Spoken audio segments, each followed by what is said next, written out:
Ya pemirsa, terima kasih Anda masih menyaksikan Fajar Berkah. Pasti berkah.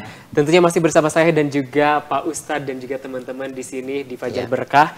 Pak Ustadz, tadi kita sudah membahas terkait tentang ria itu sendiri, bahwa ria memang adalah salah satu perbuatan yang tidak diperbolehkan dan itu merupakan syirik kecil. Iya betul, dan juga sempat kepotong ya pertanyaan dari Kak Aba ini. Betul. Boleh diulang tadi pertanyaannya? Iya gini, kalau kita ingin melakukan pekerjaan Pak Ustadz, kan pekerjaan itu salah satu ibadah ya Pak Ustadz. Tetapi kadang ada orang juga melakukan pekerjaan itu ingin dianggap lebih, ingin membuktikan kepada seseorang Pak Ustadz.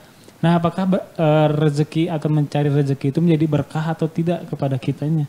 Ya, jadi ketika kita berbicara tentang rizki yang barokah, tentu rizki yang barokah itu adalah rizki yang kita dapatkan dengan prestasi, cara-cara yang dibenarkan dalam Islam gitu ya.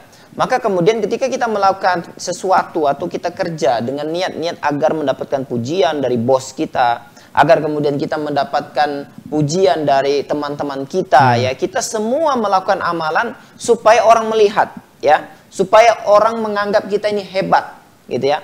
Maka ini rizkinya jadi tidak berkah. Kenapa? Karena dia melakukan sesuatu yang tidak dicontohkan oleh Rasulullah, dan dia melakukan sesuatu yang dilarang dalam Islam, yaitu melakukan perbuatan karena riya, karena ingin dilihat orang lain, ingin dianggap hebat gitu ya.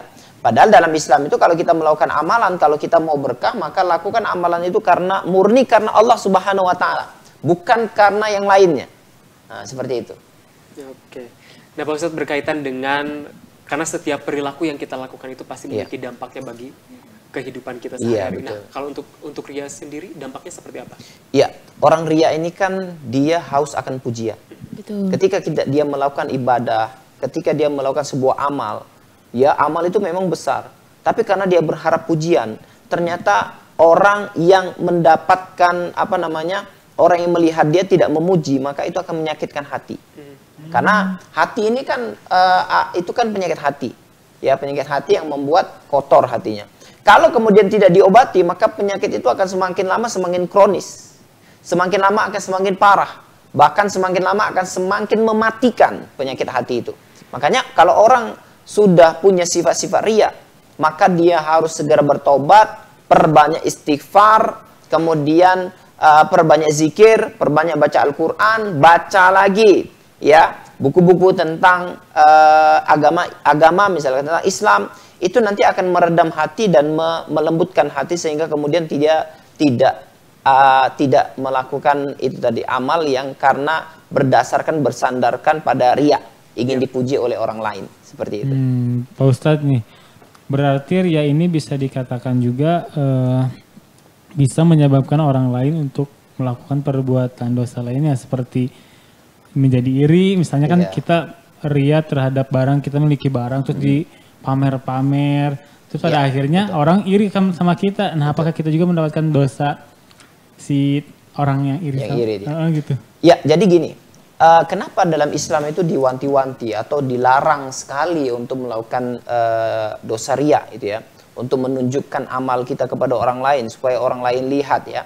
Maka ini dilarang dalam Islam. Kenapa? Karena yang pertama, orang yang melakukan ibadah dan dia ingin agar ibadahnya itu dilihat oleh orang lain, maka nilai ibadahnya jadi kecil.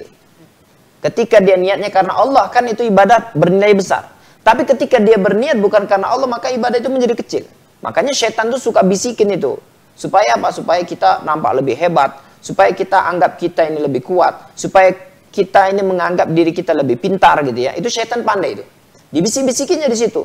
Diwaswasinya kita di situ, sehingga kemudian kita melakukan ibadah bukan karena Allah tapi karena riya. Nah, dampaknya adalah bahwa nanti dia akan menjadi selalu gelisah ya, selalu khawatir, was-was. Kenapa? Karena takut hilang kepopuleran dia, hilang kewibawaan dia, hilang hartanya. Jadi menyesak. Kenapa?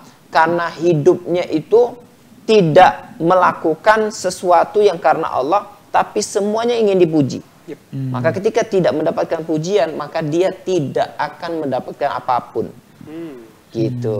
Berarti bisa dikatakan juga bahwa riya itu bisa membahayakan diri sendiri. Misalnya Pak Ustadz, ada kita riya nih, kita membanggakan apa yang kita punya, terus ada orang yang iri sama kita, dan orang lain tuh bukan otomatis, pergilah ria ke dukun dan menyantet kita yang ria gitu, itu bisa terjadi aja Pak Ustadz ya? Iya, bisa. Jadi itu kan akibat kita melakukan sesuatu karena ria ya, ingin menunjukkan harta, ingin menunjukkan kekayaan, sehingga kemudian kan menimbulkan kedengkian pada orang lain, sehingga kemudian dia melakukan amalan tindakan yang tidak menyenangkan. Contohnya kita jadi disihir ya, kita suka misalkan kita suka menyebarkan video-video di medsos tentang kesuksesan kita, kekayaan kita dengan niat ria, bukan dengan niat memotivasi ya. Kemudian mereka bisa akhirnya kan sakit hati, wah aku ini susah ini mati-matian kerja, dia enak-enak gitu. Akhirnya dia iri, dengki, kemudian menyihir kita. Maka kalau kita melakukan perbuatan ingin menunjukkan sesuatu gitu ya, ini bisa menimbulkan dosa-dosa yang lain pada orang lain yang punya hati sakit, yang memang punya penyakit di hatinya.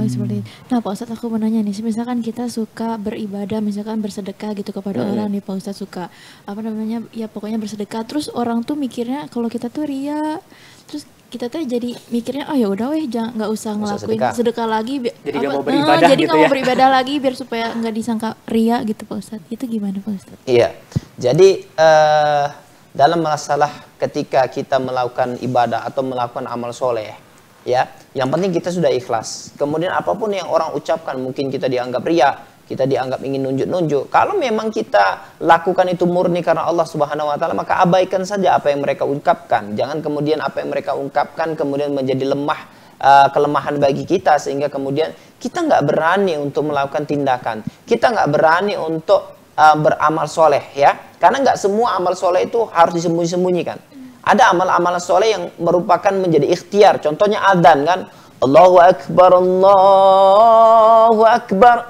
Itu kan dia merupakan seruan, panggilan untuk menunjukkan waktu sholat gitu ya. Kalau ada muadzin kemudian takut ria, akhirnya dia nggak adzan.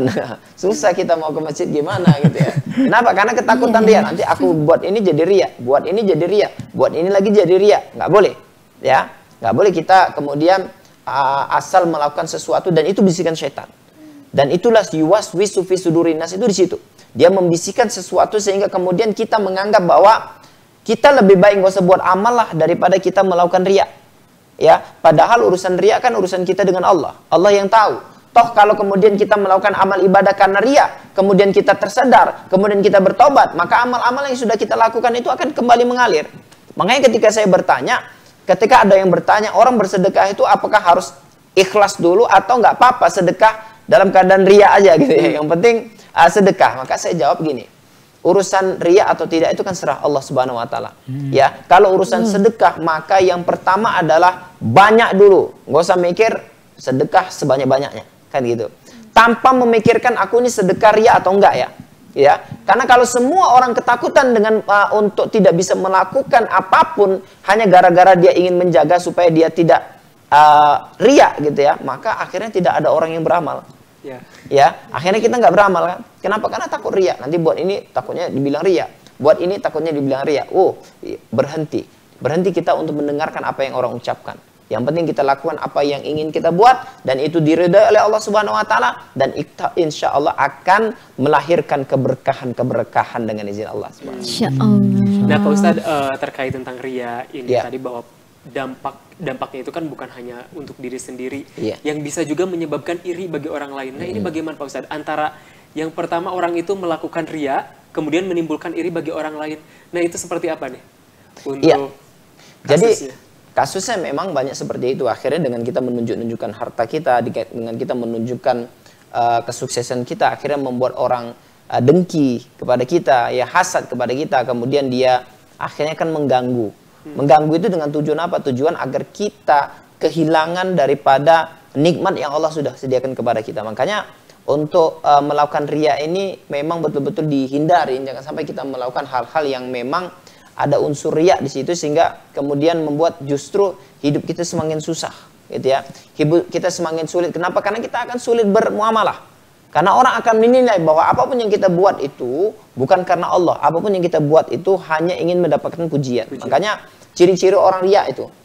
Ciri-ciri orang yang ketika beramal dia riya, dia haus pujian. Kalau nggak dipuji dia nggak buat. Ya, ini bahaya ini. Jangan dilatih gitu ya. Jangan dilatih kemudian, oh aku kalau buat sesuatu ya orang harus puji. Aku kalau bekerja, aku belajar, orang harus puji. Kalau enggak, aku enggak mau buat. Ini jangan dilatih. Kadang-kadang kita salah, kita yang melatih gitu ya. Agar kemudian kita melakukan apapun ya, itu kita melakukannya karena riya sehingga kemudian nggak dapat apa-apa. Makanya ini harus betul-betul dijaga gitu ya. Iya Pak Ustadz, ngomongin lagi riya di hari raya nih Pak Ustadz. Kan kalau di hari raya itu banyak orang yang menggunakan pakaian yang terbaiknya karena hari kemenangan kan. Dan itu pun bisa menimbulkan benih-benih riya ya Pak Ustadz ya. Membagikan uang, terus berpakaian dengan baik. Nah, apakah ria itu emang ditunjukkan kepada orang-orang yang memiliki rezeki yang banyak ya? Banyak saja Pak Ustadz. Ya, jadi ria itu siapapun akan terjangkit dengan penyakit yang namanya ria. Tadi kayak orang menuntut ilmu, dia akan ria dengan ilmunya. Orang yang sedang misalkan berumah tangga, dia akan ria dengan rumah tangganya, keharmonisan rumah tangganya gitu ya. Orang yang sedang berbisnis dia riya dengan bisnisnya gitu ya. Nah, seperti itu. Jadi macam-macam daripada riya itu. Tergantung apa yang dia lakukan. Berarti memang tidak memandang ya Pak Ustadz ya? Tidak memandang. Kaya, miskin, semuanya itu adalah sebuah kebiasaan.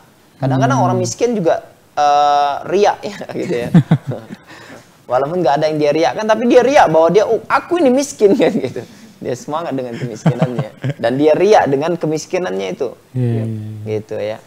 Iya, ngomongin riya lagi nih Pak Ustadz. Apa sih yang dijanjikan Allah jika kita tidak riya? Dan apa yang Allah berikan atau hukum ganjarannya bagi orang yang melakukan riya? Ya, orang yang riya, amal ibadahnya sia-sia. Seperti ibarat debu yang di atas batu yang kemudian dihembus dengan angin kencang, tentu debu itu akan habis. Orang yang riya itu menganggap bahwa dia punya amal yang sangat banyak sekali. Sehingga kemudian dia terkejut ketika bertemu dengan Allah, ternyata amalnya itu seperti debu dan hilang semuanya. Kan rugi ya. Nah, makanya jangan pernah melakukan riya gitu ya. Dan sebaliknya orang yang melakukan ibadah karena ikhlas lillahi ta'ala. Dia melakukan ibadah itu memang karena murni, karena Allah Subhanahu wa taala, karena perintah daripada Allah Subhanahu wa taala, dan dia ikhlas melakukannya, tidak ada unsur riya di situ. Maka jelas fadilahnya, keutamanya adalah surga. Ya, orang yang melakukan ibadah dengan penuh keikhlasan. Contohnya puasa di bulan Ramadan itu ya. Man shoma ramadhana imanan wahtisaban ghufira lahu ma taqaddamahu min dhanbi. Siapa yang puasa di bulan Ramadan ya, ikhlas karena Allah Subhanahu wa taala berdasarkan perintah Rasulullah, maka dia ampunkan semua dosa-dosanya. Makanya kalau kita beramal, beribadah karena Allah Subhanahu wa taala, ikhlas karena Allah, maka pahalanya sangat besar, sehingga ya pahalanya sangat besar sekali di sisi Allah Subhanahu wa taala. Ya, dan balasannya adalah surga. Kalau di dunia balasannya adalah ketenangan karena dia memang tidak haus akan pujian. Apapun yang dia lakukan, dia serahkan kepada Allah. Nanti di akhirat dia akan mendapatkan balasan surga. Gitu. Jadi intinya mah harus apa? Jangan ria. Jangan ria. Oke, pemirsa di rumah, pastinya nanti kita akan berbincang-bincang lagi dengan Pak Ustadz dan juga teman di sini. Terus saksikan Fajar Berkah. Pasti berkah.